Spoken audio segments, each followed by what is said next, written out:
আজকে আমি আব্দুল হান্নান মোল্লা না, আমি একজন ধর্ষিতার বাবা, আমি একজন খণ্ড বিখণ্ড লাশের বাবা।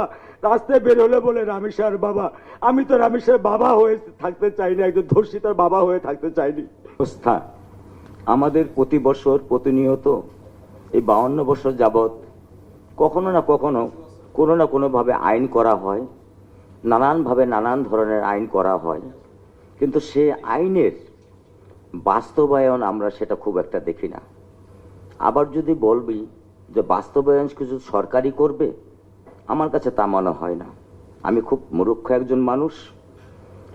আমার কাছে মনে হয় যে সমাজের নাগরিক হিসেবে আমাদেরও কিছু দায়িত্ব আছে।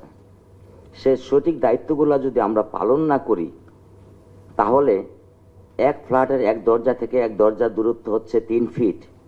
এই 3 ফিটের ভিতরে আমরা একটা শিশুকে নিরাপত্তা দিতে পারি না। নিশ্চয়ই সরকার এই 3 ফিটের নিরাপত্তার দায়িত্ব নেবেন না।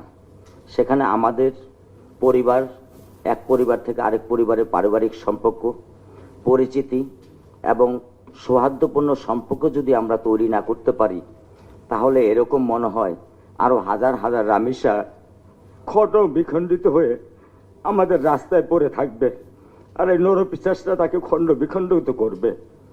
আমি বাবা হিসেবে আজকে একজন ধর্ষিতার বাবা হিসেবে পরিচিত। এটা দায়ভার কি আমি নেব, না সমাজ নেবে, না রাষ্ট্র নেবে? আমি জানতে চাই, আমি এটা জানতে চাই, এই দায়িত্ব কে নেবে? এই দায়িত্ব কি আমার অবহেলা, সমাজের অবহেলা, না রাষ্ট্রের অবহেলা?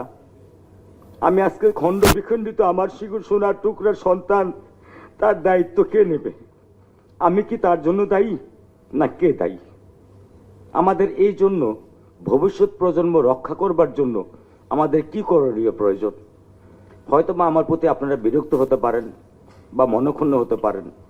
আপনারা আলাপ করবেন, আলোচনা করবেন, সমস্যার সমাধান বের করবেন, কিন্তু সত্যিকারে কি কোনো সমস্যার সমাধান চলে আসবে? ভবিষ্যতে কি আর কোনো রামিসা এরকম ধর্ষিত হয়ে, মাথা খণ্ডিত হয়ে, ক্ষত বিক্ষত হয়ে বাপ মার বুকে সারা জীবনের জন্য ক্ষত বিক্ষত হতে দেবেন? নাকি আপনারা সত্যিকার ভাবে এমন কোন সিদ্ধান্ত নেবেন যে আর রামেশা হাতে ফুল নিয়ে রাস্তায় সে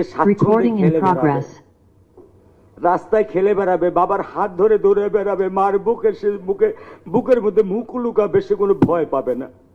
সব পরিশেষ বলবো, কালকে আমার বাসায় একটা বাচ্চা এসেছিলেন 5 বছরের, একটা 5 বছরের বাচ্চা। তার বাবা আমার বাসায় তাকে নিয়ে আসতে বাধ্য হয়েছেন, কারণ তার মেয়েটা পুরো ট্রমা হয়ে গেছে। একটা 5 বছরের মেয়ে, সে ধর্ষণ শব্দটা বলতে শিখে গেছে, কিন্তু সে ধর্ষণ কি জিনিস তার তো জানার কথা না। তাহলে একটা 5 বছরের মেয়ে আমাকে জিজ্ঞেস করতেছে, আঙ্কেল এই দরজার ভিতরে কি রামিসা ধর্ষণ হয়েছে? আজকে তার মা তাকে ছাড়তে চায় না, আর সে তার মার আঁচল ছাড়া টয়লেটে যেতে পারে না। এ হচ্ছে আমাদের আজকে বাংলাদেশের বাচ্চাদের বর্তমান মনের অবস্থা। এই যদি আমরা বাবা মা, সমাজ, আমরা যারা বড় নীতি নির্ধারক, আমরা কি বাচ্চাদেরকে এটাই উপহার দিব? আমরা কি এই উপহার দেওয়ার জন্য আমরা শিক্ষিত জাতি? আপনারা শিক্ষিত কলম ধরেন, আমরা তো মূর্খ, আমরা তো কিছু করতে পারি না, কিন্তু আপনারা শিক্ষিত হয়ে কি আমাদেরকে কিছুই দিতে পারবেন না? যদি দিতে না পারেন, তাহলে কি আমাদের বুক খালি করে দিতে পারবেন? আমাদের রামেশের গলা কেটে, রাইসের গলা কেটে কি আপনারা নির্মম ভাবে হত্যা করে দিতে পারবেন? আমাদের বুক খালি করার অধিকার আপনাদের কে দিয়েছে?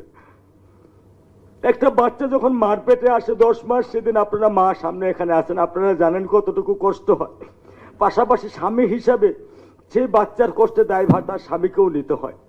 সেই 10 মাস পেটে থেকে 8 বছর পর্যন্ত মায়া, মমতা, ভালোবাসা, স্নেহ সমস্ত, একটা নিষ্কলা হোক, একটা কুটুপতি হোক, সমস্ত কিছু নিগড়িয়ে দিয়ে একটা সন্তানকে বাবা মা মানুষ করবার চেষ্টা করে। যখন 8 বছর বয়সে বা 10 বছর বয়সে বা 15 বছর বয়সে একজন বাবা মাকে, সেই সন্তানকে সমাজের নরপিশ হায়ানারা খেয়ে ফেলে, ধর্ষণ করে ফেলে, এর দায়িত্ব কার? এর দায়িত্ব কে নেবে? আমরা সাধারণ জনগণ, সমাজ, রাষ্ট্র, না অতি শিক্ষিত যারা আপনারা আছেন এই যে গুলটেবিল করছেন? আমাকে আপনারা ক্ষমা করবেন যদি আমার ভাষা বা আমার ব্যক্তি বা আমার আবেগ আপনাদেরকে আহত করে থাকে। আমি আপনাদের কাছে করজোরে ক্ষমা চাই, কিন্তু আমি আমাকে অপরাধ করতে পারছি না। আজকে আমি আব্দুল হান্নান মোল্লা না, আমি একজন ধর্ষিতার বাবা, আমি একজন খণ্ড বিখণ্ড লাশের বাবা। রাস্তায় বের হলে বলে রামেশার বাবা। আমি তো রামেশের বাবা হয়ে থাকতে চাইনি, একজন ধর্ষিতার বাবা হয়ে থাকতে চাইনি। আমি তো আব্দুল হান্নান মোল্লা হয়ে রামেশের গর্বিত পিতা হয়ে থাকতে চেয়েছি। আপনারা আমাকে সেই নাম ফিরিয়ে দেন, আমাকে সেই নাম প্লিজ ফিরিয়ে দেন আপনারা আমাকে। আমি আপনাদের কাছে করজোড়ে আপনাদের কাছে মিনতি করি, আমাকে সেই রামেশকে ফিরিয়ে দেন। পারবেন? যদি না পারেন তাহলে আপনারা কি দিতে পারবেন?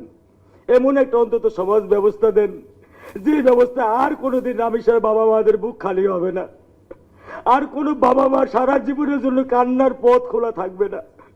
সারা জীবন তারা জীবনের শখ আহ্লাদ হয়ে জিন্দা লাশ হয়ে থাকবে। আমার স্ত্রী আজকে ট্রমার মধ্যে আজকে 13 দিন। সে কি বলে, কোথায় যায়, কিভাবে যায়, তাকে প্রতিনিয়ত আমাকে টেক কেয়ার করতে হয়। সে পাগলের মতো হয়ে গেছে। আমি জানি না, আল্লাহ ভালো জানে সে সুস্থ হবে কিনা। আমারও আরেকটা বাচ্চা আছে, আমি এখন তাকে নিয়েও খুব ভয়ে ভীত এবং শঙ্কিত।